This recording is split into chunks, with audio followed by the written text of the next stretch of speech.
이니의 성경 읽기. 오늘은 열왕기하 6장에서 8장까지의 말씀입니다. 6장. 예언자 수련생들이 엘리사에게 말하였다. 보십시오. 우리들이 예언자님을 모시고 살고 있는 이곳이 우리에게는 너무 좁습니다. 우리가 요단으로 가서 거기에서 들볶감을 각각 하나씩 가져다가 우리가 살 곳을 하나 마련하는 것이 좋겠습니다. 이 말을 듣고 엘리사는 그렇게 하는 것이 좋겠다고 대답하였다. 한 사람이 엘리사도 함께 가는 것이 좋겠다고 하니 엘리사도 같이 가겠다고 나서서 그들과 함께 갔다. 그들이 요단에 이르러 나무를 자르기 시작하였다. 그때에 한 사람이 들볶감을 찍다가 도끼를 물에 빠뜨렸다. 그러자 그는 부르짖으며 아이고 선생님, 이것은 빌려온 도끼입니다 하고 소리쳤다. 하나님의 사람이 물었다. 어디에 빠뜨렸느냐? 그가 그곳을 알려주니 엘리사가 나뭇가지를 하나 꺾어서 그곳에 던졌다. 그랬더니 도끼가 떠올랐다. 엘리사가 그것을 집어라 하고 말하니 그가 손을 내밀어 그 도끼를 건져내었다. 시리아 왕이 이스라엘과 전쟁을 하고 있던 무렵이다. 그가 신하들과 은밀하게 의논하며 이러이러한 곳에 진을 치자고 말하였다. 그러자 하나님의 사람이 이스라엘 왕에게 사람을 보내어 시리아 사람들이 거기에 진을 칠 곳이 이러이러한 지역이니 그곳으로 지나가는 것은 삼가라고 말하였다. 이러한 전가를 받은 이스라엘 왕은 하나님의 사람이 자신에게 말한 그곳에 사람을 보내어 그곳을 엄하게 경계하도록 하였다. 그와 같이 경계한 일이 한두 번이 아니었다. 이 일 때문에 시리아 왕은 화가 머리끝까지 나서 신하들을 불러 모아 추궁하였다. 우리 가운데 이스라엘 왕과 내통하는 자가 없고서야 어찌 이런 일이 있을 수 있단 말이냐. 신하 가운데 한 사람이 말하였다. 높으신 임금님, 그런 것이 아닙니다. 이스라엘에는 엘리사라는 예언자가 있어서 임금님께서 침실에서 은밀히 하시는 말씀까지도 다 알아서 일일이 이스라엘 왕에게 알려줍니다. 시리아 왕이 말하였다. 그가 어디에 있는지 가서 찾아보아라. 내가 사람을 보내어 그를 붙잡을 것이다. 어떤 사람이 그 예언자가 도단에 있다고 왕에게 보고하였다. 왕은 곧 그곳에 기마와 병거와 중무장한 강한 군대를 보내어서 밤을 틈타 그 성읍을 포위하였다. 하나님의 사람의 시종이 아침에 일찍 일어나서 밖으로 나가보니 강한 군대가 말과 병거로 성읍을 포위하고 있는 것이 아닌가. 그 시종이 엘리사에게 와서 이 사실을 알리면서 걱정하였다. 큰일이 났습니다. 선생님, 어떻게 하면 좋습니까? 엘리사가 말하였다. 두려워하지 말아라. 그들의 편에 있는 사람보다는 우리의 편에 있는 사람이 더 많다. 그렇게 말한 다음에 엘리사는 기도를 드렸다. 주님, 간구하오니 저 시종의 눈을 열어주셔서 볼 수 있도록 해주십시오. 그러자 주님께서 그 시종의 눈을 열어주셨다. 그가 바라보니 온 언덕에는 불말과 불수레가 가득하여 엘리사를 두루 에워싸고 있었다. 시리아 군대들이 산에서 엘리사에게로 내려올 때에 엘리사가 주님께 기도하였다. 주님, 이 백성을 쳐서 눈을 멀게 해주시기를 간구합니다. 그러자 주님께서는 엘리사의 말대로 그들을 쳐서 눈을 멀게 하였다. 엘리사가 그들에게 말하였다. 이 길은 당신들이 가려는 길이 아니며 이 성읍도 당신들이 찾는 성읍이 아니니 나를 따라오시오. 내가 당신들이 찾는 그 사람에게로 데려다 주겠소. 이렇게 하여 엘리사는 그들을 사마리아로 데리고 갔다. 그들이 사마리아에 들어서자 엘리사가 주님, 이들의 눈을 열어서 보게 해 주십시오 하고 기도하였다. 주님께서는 그들의 눈을 열어주셨다. 그들은 비로소 자기들이 사마리아 한가운데에 있는 것을 알게 되었다. 이스라엘 왕이 그들을 보고 엘리사에게 말하였다. 이스라엘의 아버지께서는 말씀해 주십시오. 그들이 눈을 뜨고 보게 되면 쳐서 없애버려도 됩니까? 엘리사가 말하였다. 쳐서는 안 됩니다. 그들을 칼과 활을 가지고 사로잡았습니까? 어찌 임금님께서 그들을 쳐 죽이시겠습니까? 차라리 밥과 물을 대접하셔서 그들이 먹고 마시게 한 다음에 그들의 상전에게 돌려보내시는 편이 좋겠습니다. 그리하여 왕이 큰 잔치를 베풀어서 그들에게 먹고 마시게 한 다음에 그들을 보내니 그들이 그들의 상전에게로 돌아갔다. 그로부터 시리아의 무리들이 다시는 이스라엘 땅을 침략하지 못하였다. 그러나 그런 일이 있은 지 얼마 뒤에 시리아 왕 베나닷이 또다시 전군을 소집하여 올라와서 사마리아를 포위하였다. 그들이 성을 포위하니 사마리아 성 안에는 먹거리가 떨어졌다. 그래서 나귀 머리 하나가 은 80세겔에 거래되고 비둘기똥 4분의 1갑이 은 5세겔에 거래되는 형편이었다. 어느 날 이스라엘 왕이 성벽 위를 지나가고 있을 때에 한 여자가 왕에게 부르짖었다. 높으신 임금님, 저를 좀 살려주십시오. 왕이 대답하였다. 주님께서 돕지 않으시는데 내가 어찌 부인을 도울 수가 있겠소. 내가 어찌 타작마당에서 곡식을 가져다 줄 수가 있겠소. 포도주 틀에서 술을 가져다 줄 수가 있겠소. 도대체 무슨 일로 그러시오? 그 여자가 말하였다. 며칠 전에 이 여자가 저에게 말하기를 내 아들을 내놓아라. 오늘은 내 아들을 잡아서 같이 먹고 내일은 내 아들을 잡아서 같이 먹도록 하자 하였습니다.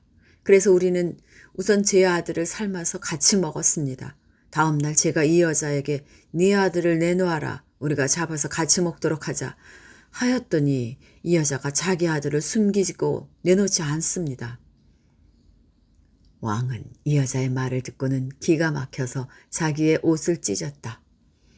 왕이 성벽 위를 지나갈 때에 백성들은 왕이 겉옷 속에 베옷을 입고 있는 것을 보았다.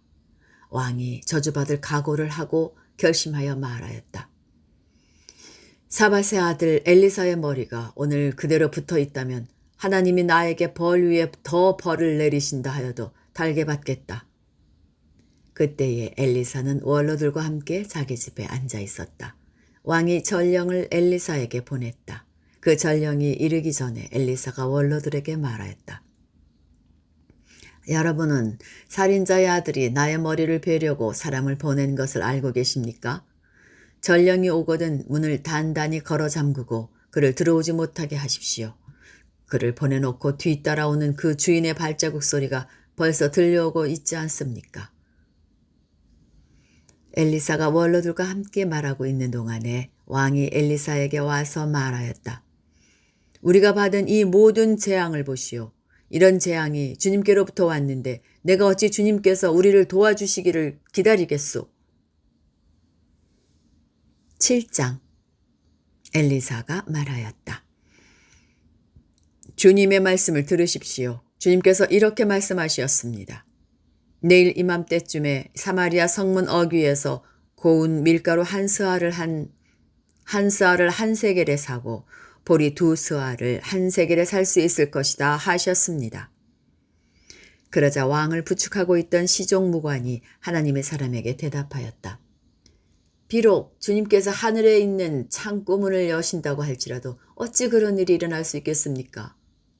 엘리사가 말하였다. 당신은 분명히 그런 일이 생기는 것을 눈으로 직접 볼 것이요. 그렇지만 당신이 그것을 먹지는 못할 것이요. 그 무렵에 나병 환자 4사람이 성문 어귀에 있었는데 그들이 서로 말을 주고받았다. 우리가 어찌하여 여기 앉아서 죽기만을 기다리겠느냐.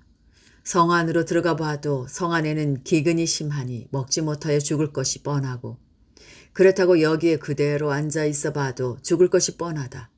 그러니 차라리 시리아 사람의 진으로 들어가서 항복하자. 그래서 그들이 우리를 살려주면 사는 것이고 우리를 죽이면 죽는 것이다. 그리하여 그들은 황혼 무렵에 일어나서 시리아 진으로 들어갔는데 시리아의 진의 끝까지 가보았지만 어찌된 일인지 그곳에는 한 사람도 보이지 않았다. 주님께서 시리아 진의 군인들에게 병거 소리와 군마 소리와 큰 군대가 쳐들어오는 소리를 듣게 하셨기 때문에 시리아 군인들은 이스라엘 왕이 그들과 싸우려고 해쪽 속의 왕들과 이집트의 왕들을 고용하여 자기들에게 쳐들어온다고 생각하고는 황혼역에 일어나서 장막과 군마와 나귀들을 모두 진에 그대로 남겨놓은 채 목숨을 건지려고 도망하였던 것이다. 이들 나병 환자들이 적진의 끝까지 갔다가 한 장막 안으로 들어가서 먹고 마신 뒤에 은과 금과 옷을 가지고 나와서 숨겨두고는 또 다른 장막으로 들어가서 거기에서도 물건을 가지고 나와 그것도 역시 숨겨두었다. 그런 다음에 그들은 서로 말하였다. 우리들이 이렇게 하는 것은 올바른 일이 아니다. 오늘은 좋은 소식을 전하는 날이다. 이것을 전하지 않고 내일 아침 해 뜰 때까지 기다린다면 벌이 오히려 우리에게 내릴 것이다. 그러니 이제 왕궁으로 가서 이것을 알리도록 하자. 그리하여 그들은 성으로 돌아와 문지기들을 불러서 알려주었다. 우리들은 지금 시리아 진에서 오는 길인데 그곳엔 사람은커녕 인기척도 없으며 다만 말과 나귀만 묶여 있을 뿐 장막도 버려진 채 그대로 있습니다. 이 말을 들은 성문지기들은 기뻐 소리치며 왕궁에 이 사실을 보고하였다. 왕은 밤중에 일어나서 신하들과 의논하였다. 시리아 사람들이 우리에게 이렇게 한 것이 무슨 뜻이겠소? 내 생각에는 그들이 분명 우리가 못 먹어 허덕이는 줄 알고 진영을 비우고 들에 숨어 있다가 우리가 성 밖으로 나오면 우리를 생포하고 이 성 안으로 쳐들어오려고 생각한 것 같소. 그러자 신하 가운데 하나가 의견을 내놓았다. 이 성 안에 아직 남아있는 5필의 말은 이 성 안에 남아있는 이스라엘 모든 사람의 운명과 마찬가지로 어차피 굶어 죽고야 말 것이니 이 말에 사람을 태워 보내어서 정찰이나 한번 해보시는 것이 어떻겠습니까? 그래서 그들이 말 2필이 끄는 병거를 끌어내니 왕은 그들을 시리아 군의 뒤를 쫓아가도록 내보내면서 가서 알아보라고 하였다. 그들이 시리아 군대를 뒤따라 요단강까지 가보았지만 길에는 시리아 사람들이 급히 도망치느라 던져버린 의복과 군 장비만 가득하였다. 군인들은 돌아와서 이 사실을 왕에게 보고하였다. 그러자 백성들은 밖으로 나가서 시리아 진영을 약탈하였다. 그리하여 주님의 말씀대로 고운 밀가루 1스아를 1세겔에 보리 2스아를 1세겔에 거래할 수 있게 되었다. 그래서 왕은 자신을 부축한 그 시종무관을 성문 관리로 임명하였다. 그러나 백성이 성문에서 그를 밟아 죽였는데 왕이 그의 부축을 받으며 하나님의 사람을 죽이려고 왔을 때에 하나님의 사람이 예언한 그대로 그가 죽은 것이다. 그때 하나님의 사람이 왕에게 말하였다. 내가 내일 이맘때쯤이면 사마리아 성 어귀에서는 보리 2스아를 1세겔에 고운 밀가루 1스아를 1세겔에 거래할 것이라고 말하였을 때에 그 시종무관은 하나님의 사람에게 비록 주님께서 하늘에 있는 창고문을 여신다고 할지라도 어찌 이런 일이 일어날 수 있겠느냐 하고 큰 소리를 쳤습니다. 그래서 내가 말하기를 당신은 분명히 그런 일이 생기는 것을 눈으로 직접 볼 것이요. 그렇지만 당신이 그것을 먹지는 못할 것이요 하고 말하였습니다. 그래서 그에게 이런 일이 일어나게 된 것이며 그가 성문 어귀에서 백성에게 짓밟혀 죽은 것입니다. 8장. 엘리사가 이전에 한 여인의 죽은 아들을 살려준 일이 있었는데 그 아이의 어머니에게 이렇게 말했었다. 부인은 가족을 데리고 이곳을 떠나서 가족이 몸부쳐 살만한 곳으로 가서 지내시오. 주님께서 기근을 명하셨기 때문에 이 땅에 7해 동안 기근이 들 것이오. 그 여인은 하나님의 사람이 한 그 말을 따라서 온 가족과 함께 7해 동안 블레셋 땅에 가서 몸부쳐 살았다. 7해가 다 지나자 그 여인은 블레셋 땅에서 돌아와서 자기의 옛집과 밭을 돌려달라고 호소하려고 왕에게로 갔다. 마침 그때의 왕은 하나님의 사람의 시종인 게하시와 이야기를 나누고 있었다. 왕이 게하시에게 엘리사가 한 큰일을 말해달라고 하였다. 그래서 게하시는 왕에게 엘리사가 죽은 사람을 살려준 일을 설명하고 있었다. 바로 그때에 엘리사가 아들을 살려준 그 여인이 왕에게 와서 자기의 집과 밭을 돌려달라고 호소한 것이다. 게하시는 높으신 임금님, 이 여인이 바로 그 여인입니다. 그리고 이 아이가 엘리사가 살려준 바로 그 아들입니다. 하고 말하였다. 왕이 그 여인에게 그것이 사실인지를 묻자 그 여인은 사실대로 왕에게 말하였다. 왕은 신하 한 사람을 불러서 이 여인의 일을 맡기며 명령을 내렸다. 이 여인의 재산을 모두 돌려주고 이 여인이 땅을 떠난 그날부터 지금까지 그 밭에서 난 소출을 모두 돌려주어라. 엘리사가 다마스쿠스에 갔을 때에 시리아 왕 베나닷은 병이 들어 있었는데 어떤 사람이 왕에게 하나님의 사람이 이곳에 와 있다는 소식을 전하였다. 왕이 하사엘에게 말하였다. 예물을 가지고 가서 하나님의 사람을 만나시오. 그리고 그에게 내가 이 병에서 회복될 수 있는지를 주님께 물어보도록 부탁을 드려주시오. 하사엘은 다마스쿠스에서 제일 좋은 온갖 예물을 낙타 40마리에 가득 싣고 몸소 예를 갖추어 하나님의 사람을 만나러 갔다. 그리고 그의 앞에 서서 말하였다. 예언자의 아들 같은 시리아 왕 베나닷이 나를 예언자님에게 보냈습니다. 왕은 자신이 이 병에서 회복되겠는가를 여쭈어 보라고 하였습니다. 엘리사가 그에게 말하였다. 가서 왕에게는 회복될 것이라고 말하시오. 그러나 주님께서는 그가 반드시 죽을 것이라고 내게 계시해 주셨소. 그런 다음에 하나님의 사람은 하사엘이 부끄러워 민망할 정도로 얼굴을 쳐다보다가 마침내 울음을 터뜨렸다. 그러자 하사엘이 예언자님 왜 우십니까? 하고 물었다. 엘리사는 다음과 같이 말하였다. 나는 그대가 이스라엘 자손에게 어떤 악한 일을 할지를 알기 때문이요. 그대는 이스라엘 자손의 요새에 불을 지를 것이고 젊은이들을 칼로 살해하며 어린아이들을 메어쳐 죽일 것이고 임신한 여인의 배를 가를 것이요. 하사엘이 물었다. 그러나 개보다 나을 것이 없는 나 같은 사람이 어떻게 그런 엄청난 일을 저지를 수 있겠습니까? 그러자 엘리사가 말하였다. 주님께서 그대가 시리아 왕이 될 것을 나에게 계시하여 주셨소. 그는 엘리사를 떠나서 왕에게로 돌아갔다. 베나닷 왕이 그에게 물었다. 엘리사가 그대에게 무엇이라고 말하였소? 그가 대답하였다. 엘리사는 왕께서 틀림없이 회복될 것이라고 말하였습니다. 그 다음 날 하사엘은 담요를 물에 적셔서 베나닷의 얼굴을 덮어 그를 죽였다. 하사엘이 베나닷의 뒤를 이어 시리아의 왕이 되었다.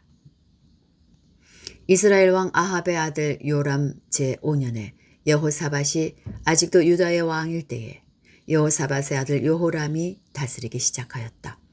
그는 32살의 왕이 되어 8해 동안 예루살렘에서 다스렸다. 그는 아합의 딸을 아내로 맞아들였기 때문에 아합 가문이 한 대로 이스라엘 왕들이 간 길을 갔다. 이와 같이 하여 그는 주님 보시기에 악한 일을 하였다. 그러나 주님께서는 자기의 종 다윗을 생각하셔서 유다를 멸망시키려고는 하지 않으셨다. 주님께서는 이미 다윗과 그의 자손에게서 왕조의 등불이 영원히 꺼지지 않게 하시겠다고 약속하셨기 때문이다. 여호람이 다스린 시대에 에돔이 유다의 통치에 반기를 들고 자기들의 왕을 따로 세웠다. 그래서 여호람은 모든 병거를 출동시켜 사일로 건너갔다가 그만 에돔 군대에게 포위를 당하고 말았다. 그러나 여호람은 병거 대장들과 함께 밤에 에돔 군대의 포위망을 뚫고 빠져나왔다. 군인들은 모두 흩어져 각자의 집으로 갔다. 이와 같이 에돔은 유다에 반역하여서 그 지배를 벗어나 오늘날까지 이르렀고 그때의 림나 역시 반역을 일으켰다. 여호람의 나머지 행적과 그가 한 모든 일은 유다왕 역대지략에 기록되어 있다. 여호람이 죽어 그의 조상과 함께 다윗성에 장사되었다. 그의 아들 아하시야가 그의 뒤를 이어 왕이 되었다. 이스라엘의 아합 왕의 아들 요람 제12년에 여호람의 아들 아하시야가 유다 왕이 되었다. 아하시야가 왕이 될 때의 나이는 22살이었고 그는 한 해 동안 예루살렘에서 다스렸다. 그의 어머니 아달랴는 이스라엘 오므리 왕의 딸이었다. 그는 아합 가문의 사위였으므로 아합 가문의 길을 걸었으며 아합 가문처럼 주님 보시기에 악한 일을 하였다. 그는 아합의 아들 요람과 함께 시리아 왕 하사엘과 싸우려고 길르앗의 라못으로 갔다. 그 싸움에서 시리아 군대가 요람을 쳐서 부상을 입혔다. 요람 왕이 시리아 왕 하사엘과 싸우다가 라마에서 시리아 사람들에게 입은 상처를 치료하려고 이스라엘로 돌아갔다. 그때에 아합의 아들 요람이 병이 들었으므로 요람의 아들인 유다의 아하시아 왕이 문병을 하려고 이스라엘로 내려갔다. 여기까지입니다. 오늘도 평안하게 하루 보내시기 바랍니다.